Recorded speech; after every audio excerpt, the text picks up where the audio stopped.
예, 화요일 묵상의 시간입니다. 인간은 어떤 존재인가? 인간은 어떤 존재인가? 자, 이런 제목으로 또 오늘 묵상 함께 나누겠습니다. 자, 어제 우리는 바울의 옥중서신이라고 불리는 그 에베소서, 빌립보서, 골로새서, 빌레몬서 중에 에베소의 시작을 살피면서 에베소서의 기록은 바울이 이미 적었던 초기 편지들과는 사뭇 다른 내용, 그러니까 보다 처음 이 복음과 재림의 강조점을 두기보다는 처음에 이제 사역 때처럼 복음으로 인해 성취된 이제 교회의 정체성에 강조점을 두고 이제 기록한다라는 걸 살폈습니다. 그러니까 에베소서를 기록하기 이전에 바울의 신학의 대부분의 주제는 믿음으로써 의롭다함을 얻는다, 율법이 아니다였죠. 그러니까 죄사함을 받고 하나님과 바른 관계에 들어가는 이 개인적인 구원에 많은 관심을 기울였다고 하면, 이제는 그 구원받은 사람들이 예수님의 재림 때까지, 재림의 날까지 목사가 없어지고 교회당이 없어지고 세상의 핍박 속에 세상의 핍박 속에서도 흔들리지 않는 성도를 세워야 된다라는 그런 초점으로 이제 에베소서를 쓰게 됐다고 했습니다. 그래서 이제 에베소서의 주제가 교회론이라고 했죠. 그러니까 이전에 바울의 의식 속에 예수님이 재림하시면 이제 모든 게 다 정리가 되는 거니까 교회론 이런 건 사실 뭐 별로 생각할 필요가 없었던 겁니다. 그 당시 예수님의 제자들도 처음에 곧 예수님이 오실 거라고 그렇게 말씀하셨고 그들이 그렇게 생각했기 때문에 뭐 문서를 남기고 예수님의 흔적을 남기고 말씀을 기록하고 이런 걸 그렇게 신경 쓰지 않았어요. 그러니까 사도 바울의 초기 서신도 문서를 남기려고 적은 게 아니었다고요. 예수님의 재림이 곧 있을 거니까 교회 속에서 괜히 서로 문제가 생겨서 분열되거나 또 할례당 같이 막 구원의 길이 믿음이 아닌 다른 걸 가지고 갈 수 있다 허튼 소리를 하게 되고 막 이러니까 지금 주의 재림을 기대하고 곧 오실 주님을 소망하는 이 교회를 흩어지게 하는 거기에 대해서 아주 강하고 단호하게 대처했던 거죠. 그래서 막 감정이 섞인 그런 막 내용도 들어가 있는 거, 이런 거 이미 살폈었단 말이에요. 자, 그런데 시간이 흘러가면서 바울이 이제 로마의 감옥에 가택연금 상태가 되면서 복음의 전파 속도를 볼 때 땅끝까지 복음이 전파되어야 예수님이 재림이 있을 건데 그것이 쉽게 이루어질 일이 아니구나라는 걸 알게 됐다고 그랬어요. 그래서 에베소서를 쓸 때는 재림의 이야기가 이제 쑥 들어가고 언제 주님이 오실지 모르지만 그때까지 성도들이 좀 튼튼한 교회로 새 언약 백성된 사명을 바르게 감당할 수 있게 해야 된다라는 이 주제로 바뀌는 거죠. 그러니까 재림의 임박성에 대한 포커스가 아니라 재림의 확실성에 초점을 맞추기 시작한 겁니다. 정리하면 바울의 예수님의 재림에 대한 종말 관점이 바뀌게 된 이유가, 첫째는 예수님께서 마태복음 24장에 이미 말씀하셨단 말이죠. 복음이 온 세상 끝까지 전파될 때 끝이 올 거다라고 하셨는데 보기에 아직 이제 복음이 전파되기엔 그 쉬운 일이 아니라는 걸 알게 됐고, 둘째는 에베소서 3장을 보면 바울이 성령을 통해 하나님께서 사도들과 예언자들에게 계시해 주시는 이 교회라는 것의 그 심오한 그 비밀을 알게 하셨기 때문이다라고 우리가 분명히 볼 수 있습니다. 이건 바울이 스스로 그 3장에 이야기를 하는 거죠. 그러니까 예수님께서 메시아로 이 땅에 오셨고 우리의 죄의 문제를 해결하시기 위해 십자가에 죽으시고 부활하신 후에 이 복음이 땅끝까지 전달되면 이제 끝이다라고 생각을 했는데 보니까 그게 아니라 앞으로 계속되는 시대의 백성들까지도 구원하시기 위한 그리스도가 머리 대신 살아계신 하나님의 나라, 하나님이 교통하는 그 장소, 그 교회, 그러니까 이 땅의 하나님 나라라고 하는 엄청난 하나님의 계획, 그 새 언약의 진정한 의미가 이런 거구나, 교회로구나라는 걸 알게 됐다라는 거죠. 따라서 이제 그의 계획도 이제 달라지는 겁니다. 그래서 로마에 간 이후에 그가 뭐 스페인으로까지 가겠다라고 했었었는데 이게 무기 연기됐는지 아니면 취소됐는지 아니면 뭐 잠깐 갔다 왔는지 그게 이제 확실치가 않아요. 아니, 거기에는 초점이 없습니다. 다른 내용을 봐도. 근데 이제는 이제 스페인의 문제가 아니라 지금까지 그저 열심히 땅끝까지 복음을 빨리 전하고자 하면서 생겼던 그 믿음의 공동체들, 교회들. 이 교회가 하나님의 광대한 구원의 핵심이 된다. 이 땅에 하나님의 나라가 된다라는 이 바른 정체성을 알게 해주는 이 성도들에게 바로 이것이 하나님의 나라임을 알게 하는 게 필요했던 거죠. 그래서 에베소서의 내용은 그런 교회의 정체성, 또 성도의 정체성, 여기에 대해서 중요한 부분들을 알게 해주는 겁니다. 항상 무엇이든 모든 일에 앞서서 자신의 정체성을 알고 또 이 공동체의 목적을 분명히 아는 것은 가장 기초가 되는 거죠. 내가 왜 여기 있는지를 모르면 무엇을 할 수 있겠습니까? 왜, 무엇을 위해 모인지 모르거나 잘못 오해하고 있으면 그 공동체는 분명히 배가 산으로 가는 이상한 공간이 되겠죠. 자기 자신도 방황하게 될 겁니다. 그럼 교회당을 그러면 거의 하나님 예수님의 이름을 부르면서도 그냥 미신의 우상의 전당처럼 만들 수 있게 된다는 거죠. 그래서 에베소서에 대한 여러 가지 해설들이 있지만 무엇보다 먼저 우리는 이 에베소서를 통해서 바른 성도의 정체성, 교회의 정체성, 하나님이 이 일을 이루시는 목적, 이걸 바르고 온전히 알아야 되는 겁니다. 그래야 우리는 성경과 역사를 바르게 보는 눈을 가질 수 있는 거죠. 자, 그렇다면 하나님이 태초부터 계획하신 교회와 성도, 새 언약의 그림은 어떤 것이었을까? 하나님이 바울에게 계시로 알게 해주신 그 교회의 목적, 새 언약을 성취하신 그 목적이 어떤 것이었을까? 우리가 알 필요가 있는데, 자, 이 문제에 대해서 단지 한순간의 사건을 통해 알 수 있는 게 아니고요. 하나님께서 창조로부터 시작되는 이 역사 속에서, 역사의 흐름 속에서 믿음의 사람들과 하나님이 계속 뭐를 이루어 오고자 하셨는가를 돌아볼 때 온전히 그 하나님께서 성취하신 새 언약 공동체의 그 개념들을 알게 될 수 있거든요. 자, 그래서 우리가 좀 처음부터 좀 다시 이렇게 복기를 해보면 창조의 시간부터 하나님이 이루어오신 역사들을 되돌아보면 먼저 창조의 사건을 통해서 우리는 하나님께서 온 세상을 창조하시고 인간을 만드신 후에 무엇을 보고 기뻐하시고 그 창조된 사람들에게 무엇을 하기 원하셨고 무엇을 가지고 흐뭇해하셨는지를 볼 수 있어야 됩니다. 그것이 하나님의 나라, 하나님의 창조의 목적이었고 하나님이 이루신 것이었기 때문에 하나님이 원하시는 것은 당신이 그 창조하신 사람들이 하나님이 창조하신 그 세계 속에서 우리 살아계신 하나님의 사랑의 마음을 알고 늘 그와 동행하며 함께 살아가는 하나님 나라였던 거죠. 그래서 하나님은 피조된 인간들에게 뭔가 종교적인 큰 짐과 규칙을 줘서 당신을 숭배하게 하거나 당신이 창조하신 세계를 유지하는 어떤 종교 노동자가 되게 하시지 않았습니다. 다만 하나님을 기뻐하고 그 하나님과 영원히 동행하는 마치 하나님의 동료처럼 친구처럼 전능한 능력은 없지만 우리가 또 신과 같은 자유의지를 가지고 있기에 그 자신의 뜻대로 선택하며 살아가는 어떻게 보면 신과 같은 삶을 함께 하나님과 살아갈 수 있게 하셨고 그걸 하나님이 기뻐하셨던 거죠. 그것이 바로 하나님이 꿈꾸시던 하나님의 나라였던 겁니다. 그래서 우리는 이 창조의 모습 속에서 앞으로 역사 속에서 하나님이 기대하시고 원하시는 믿음의 삶과 믿음의 공동체가 무엇인지를 확실히 볼 수 있어야 되는 거예요. 이 그림이 보여야 계속해서 하나님이 이곳에서 무너지고 멀어져 버린 사람들을 어디로 회복하시고 그래서 이 땅 가운데 그가 만들어 가시는 게 뭔가를 볼 수 있게 되는 거죠. 그래서 오늘날 우리가 믿음의 공동체로 살아가는 이 교회의 존재 이유와 목적까지도 그래서 분명히 알 수 있습니다. 하나님의 창조의 목적은 하나님의 형상을 닮아 하나님의 마음을 아는 이들과 함께 교제하는 거였어요. 하나님의 나라 속에 함께 우리가 살아가는 것이었어요. 그래서 하나님이 우리에게 자유의지라는 걸 주신 거예요. 그 자유의지는 인간을 신의 등급으로까지 인정하는 너무도 중요하고 대단한 능력인데 하나님은 이걸 아낌없이 인간들에게 주셔서 인간들이 마치 하나님과 동등한 관계인 것처럼 하나님 자신과 인격적인 교제가 가능한 그런 존재로 만드신 거죠. 그리고 그런 인간들을 위해서 하나님이 에덴이라고 하는 완벽하고 놀라운 세계를 준비하셨고 저들이 부족함 없이 살 수 있는 모든 것을 제공해 주셨던 거죠. 그래서 하나님이 처음 창조하시며 보여주신 이 에덴 공동체의 모습을 잘 기억해야 역사 속에 나타나는 역사의 흐름을 통해서 계속 뭔가 하나님이 해가시는 하나님이 주도하시고 이끄시는 그의 나라가 어떤 모습이기를 원하는가라는 걸 바르게 알 수 있는 겁니다.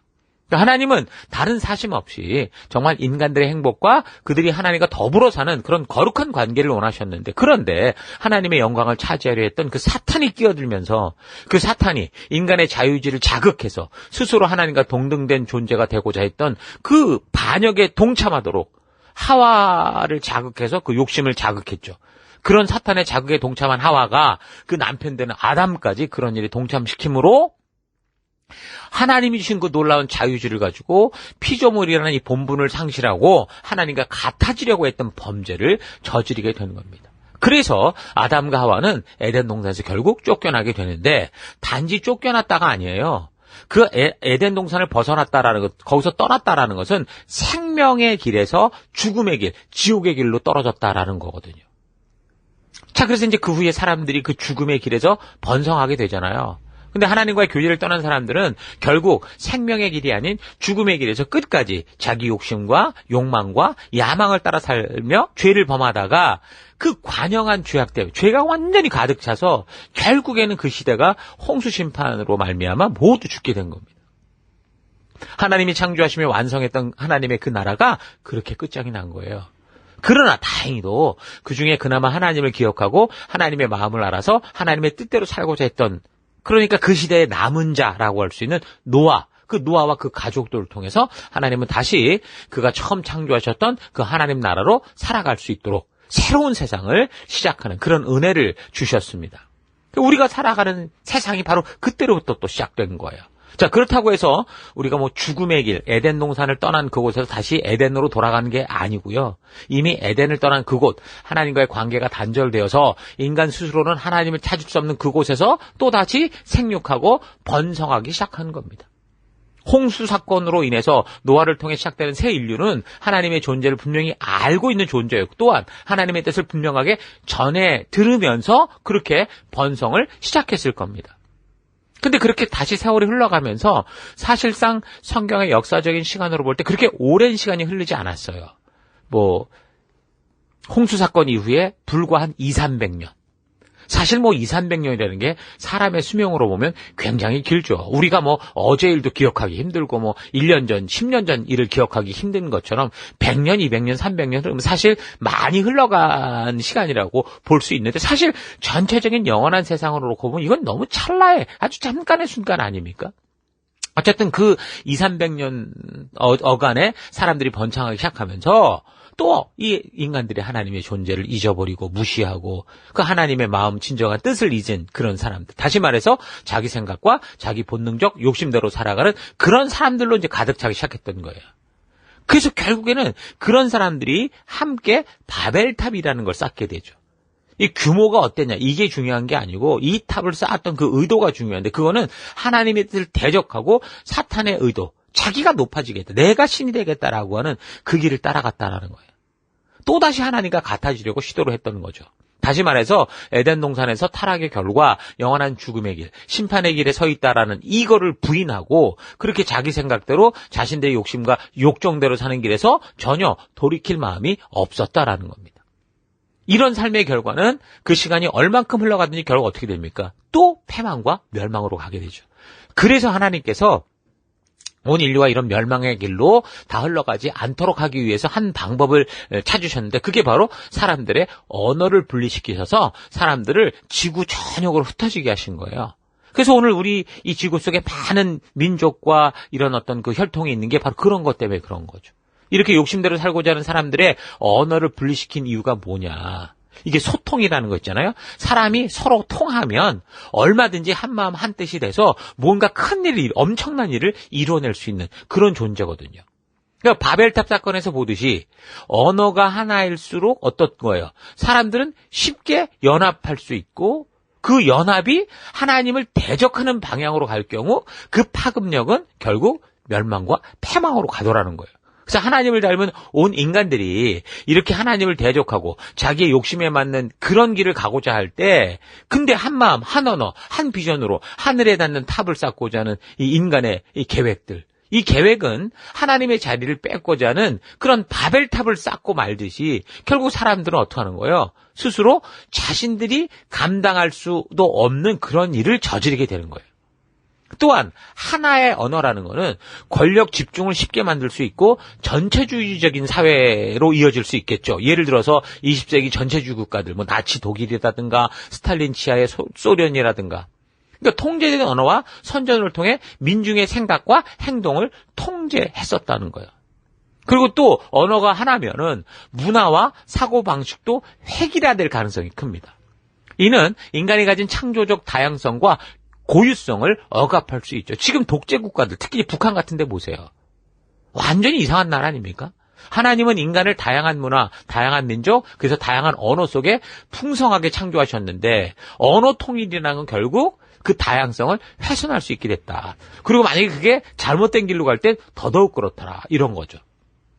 그래서 저는 이런 걸 볼 때 오늘날 현대 그 AI 언어 번역, 글로벌 소통 플랫폼, 국제 공용어 이런 게 확산된다라는 것은 당연히 긍정적인 면이 많죠. 저같이 이제 다른 나라 언어를 습득하는 걸 어려워하는, 호주에 30년을 살면서도 영어가 너무 어려운 이런 나에게는 굉장히 긍정적인 면이 많은데, 동시에 이런 성경의 역사를 볼 때 윤리와 영성이 결여된 이런 인간 통일은 그런 사회에서 부와 권력을 가진 사람들이 사람들을 동원해서 또 다른 바벨탑을 만들 위험이 있다라고 생각이 듭니다.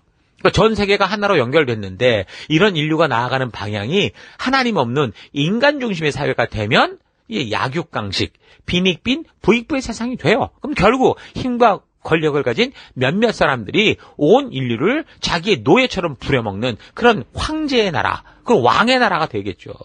그게 바로 바벨탑이었던 거죠. 그래서 우리는 하나님의 형상을 닮은 그런 정말 소중하고 귀중한 그런 존재들인데, 지금 우리가 사는 이 시대, 막 큰 쇳덩어리가 막 하늘을 날고 심지어 우주를 우주를 바다 깊은 곳까지 들어 엄청난 능력을 발휘하고 사람의 귀로 듣지 못하고 시력으로도 볼 수도 없는 그런 부분을 밝혀내고 거대한 우주를 관측할 뿐 아니라 너무도 작은, 보이지 않을 법한 작은 세계 속도 관측하는 것, 나노 과학까지 발전을 시키는 이 엄청난 능력을 지닌 이 존재들이 바로 누구예요? 하나님이 창조한 인간들인 거예요. 하나님 닮은 인간들인 거죠. 하나님은 사람을 하자가 있게 만든 게 아니에요. 너무 엄청난 존재로 만드신 거예요. 하나님 닮은 인간이 그래서 그렇게 만약에 뭔가 우리가 해내고자 한다면 무한대의 어떤 그런 이 창조성을 만들어낼 수 있는 거죠. 오늘날 그런 지식이 축적돼서 과학으로 발전되면서 위대한 것을 볼 수 있지만 사실 과거를 보면 더 저는 놀랍니다. 더더욱 까무러칠 만한 엄청난 인간의 능력이 보이지 않습니까?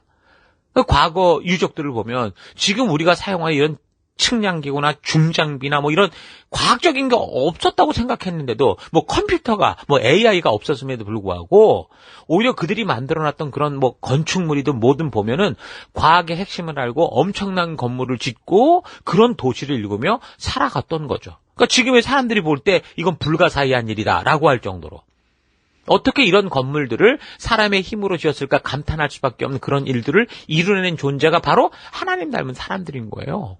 그래서 이제 사람들은 우주를 날아다니고 나노과학의 발달로 우리의 눈으로 볼 수 없는 그런 세계, 세포 속까지도 관찰하는 능력을 볼 때 사람은 그 창조 때부터 과거나 현재나 정말 신과 견줄 만한 지혜와 능력을 가진 존재라는 것을 부인할 수 없습니다. 이전에 유발 하라리라고 하는 이 작가의 호모데우스라는 그 책을 봤었는데 지구를 평정하고 신에 도전하는 인간은 어떤 운명을 만들지, 인간의 진화는 거듭할 것인지 쓸모없는 존재가 될 것인지, 인간이 만들어갈 유토피아 혹은 디스토피아 미래에 대한 이야기, 그걸 얘기하는 책이거든요. 이제 이 시대는 불과 지금으로부터 100년 안팎으로 가난, 질병, 전쟁으로부터 90%, 100% 벗어날 수 있다라고 보고 이제는 영생불멸의 삶을 추구하는 그런 시대로 가고 있다라고 얘기를 해요. 이 페이팔의 공동 창립자였던 피터 틸이라는 사람은 최근 영원히 사는 게 자신의 목표라고 고백을 한 적이 있거든요. 인간은 죽음에 대해 수용하는 것이 보편적이지만 그것을 부정하고자 하는 사람들도 있고 또 그런 죽음과 싸우고자 하는 사람들도 있다는 거예요. 요즘 발전된 유전공학, 재생의학, 나노기술 같은 분야의 이 아찔한 이 과학적 발전에 힘입어서 죽음과 싸워 이길 수 있는 방법에 대해 더 낙관적인 예언들이 나옵니다. 어떤 전문가들은 2200년에는 인간이 죽음을 극복할 수 있을 것이다 라고도 얘기를 하고 또 다른 사람들은 그 시점을 2100년까지도 이렇게 잡기도 해요. 불과 얼마 안 남은 거잖아요. 그래서 어떤 사람들은 2050년 정도에는 몸이 건강하고 은행 잔고가 충분한 모든 사람은 불멸을 시도할 거다, 그렇게 이야기도 합니다. 그래서 우리는 현재 100세 시대라는 말을 이제 흔히 듣고 지내는데 사실 이런 얘기를 하게 된 때가 불과 10년도, 몇십 년도 되지 않아요. 제가 어릴 때만 해도 가장 큰 인간의 잔치가 환갑잔치였어요. 60이 되는. 그만큼 60이 되기가 힘들었다라는 거였죠. 근데 저도 지금 이제 올해 60이 됐는데 그냥 청년같이 느껴져요. 물론 몸이 당연히 이제 노쇠해 가는 게 있긴 하지만 내가 과거에 생각했던 60대 그 늙고 꼬부라진 할머니 할아버지가 아니더라는 거죠. 내가 어렸을 때만 해도 정말 배고픈 때가 많았는데 지금은 뭐가 걱정이냐? 배가 나와서 뭘 많이 먹어서 걱정이 나는 거예요. 이 시대는 급격히 발전하고 가난과 질병, 전쟁을 극복해냈다고 볼 정도로 사실 지금 굉장히 빠른 발전들을 이루고 있습니다. 그 호모 데우스의 그 호모라는 게 사람, 그 속을 뜻하는 혁명이잖아요. 그래서 데우스는 신이라는 뜻이란 말이에요. 그래서 신이 된 인간이라고 해서 호모 데우스를 번역할 수 있거든요. 그래서 우리는 인류를 괴롭히는 기아, 역병, 전쟁을 진압하고 신의 영역이라 여겨지던 불멸, 행복, 신성의 영역으로 다가가고 있다라는 거. 그래서 이제 우리는 진지하게 그래서 무엇을 인간이로 할 것인지, 어디까지 타협하고 나갈 것인지 종의 차원에서 논의를 해야 된다. 이 책을 소개하는 사람들이 그 얘기를 하는 거예요. 자, 그러니까 뭘 말하는 거냐면 인간이란 참 신을 닮은 존재다라고 할 만하다는 거죠. 하나님이 직접 그렇게 말씀하셨고. 그래서 그런 능력을 지닌 하나님을 닮은 사람들이 지금 우리가 그 언어의 분리 때문에 지금 여기까지 얘기를 했는데 한 언어를 가지고 함께 모여서 창조주를 부정하는 바벨탑을 쌓고 하나님과 같아지려고 할 때 물론 인간은 어떤 놀라운 발전을 이루어 간다고 해도 결코 신이 될 수 없지만 이런 인간의 행동들은 필경 또다시 온 인류의 패망, 죽음, 멸망을 가지고 오는 결과로 갈 수밖에 없다라는 겁니다.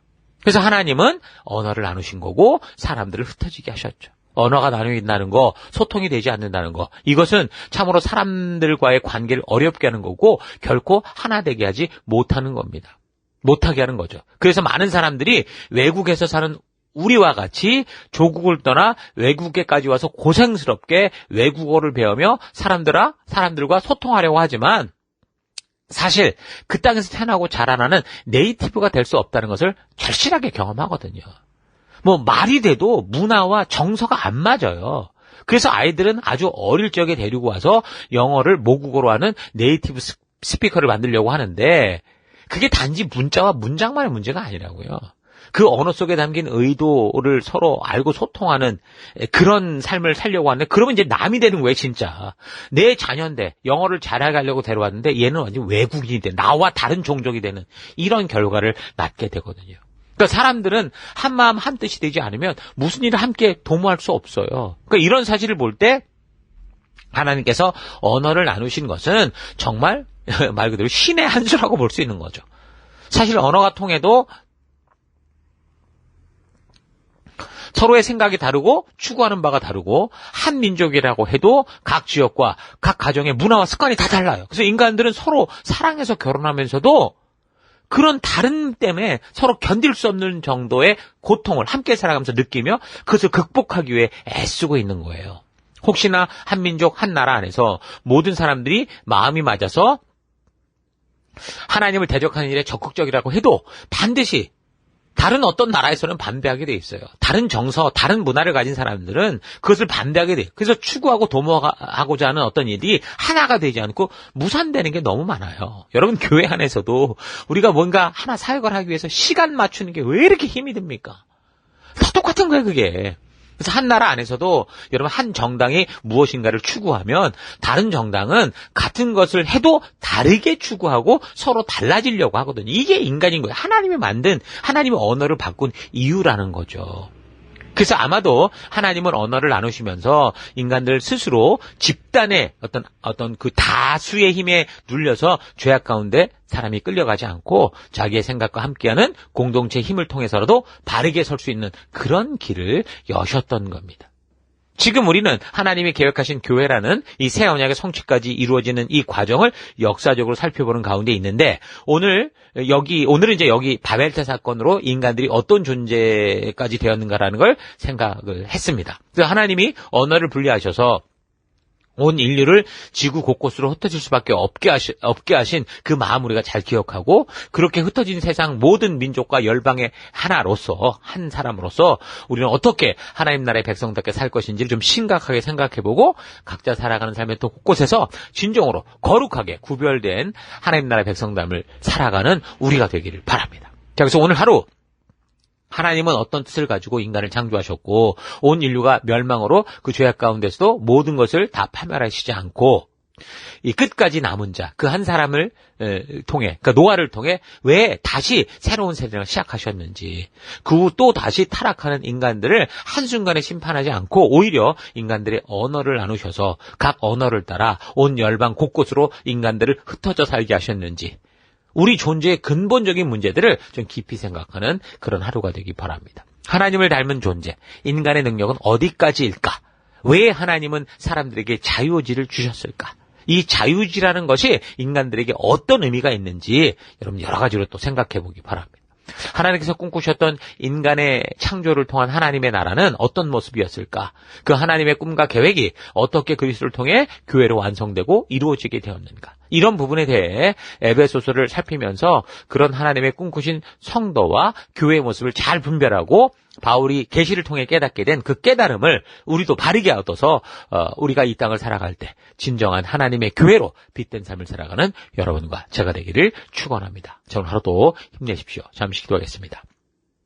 하나님께서 꿈꾸시고 기대하신 대로 인간을 창조하시고 기뻐하셨는데 성경을 통해 보는 인류의 역사는 사람들에게 주신 자유의지를 가지고 하나님께 영광을 돌리는 삶이 아니라 자기의 욕심을 채우는 삶을 살아온 것을 봅니다. 그런데 여전히 하나님의 자녀가 되었다고 믿는 우리의 삶에는 욕심이 남아있어서 하나님의 뜻이 아닌 내가 하고 싶은 것을 추구하고 나의 만족과 유익을 위해서만 살아왔던 것 회개합니다. 주님의 나라가 이 땅에 오기 전 우리가 이곳에서 우리 하나님과 동행하는 천국 백성된 자로서의 삶을 기쁘고 감사함으로 살아가게 하시고 하나님의 뜻이 이곳에서도 나를 통해 이루어지는 그런 삶 살아가길 원합니다. 인간은 어떤 존재인지 나를 창조하신 그 하나님의 이야기가 있는 그 역사가 있는 이 성경을 오늘도 바르게 알고 그 안에서 하나님이 창조하신 내가 누구인지를 바르게 하는 이 하루가 되길 원합니다. 그런 길로 이끄시고 함께 하신 하나님 감사드리고 예수님 이름으로 기도했습니다. 아멘.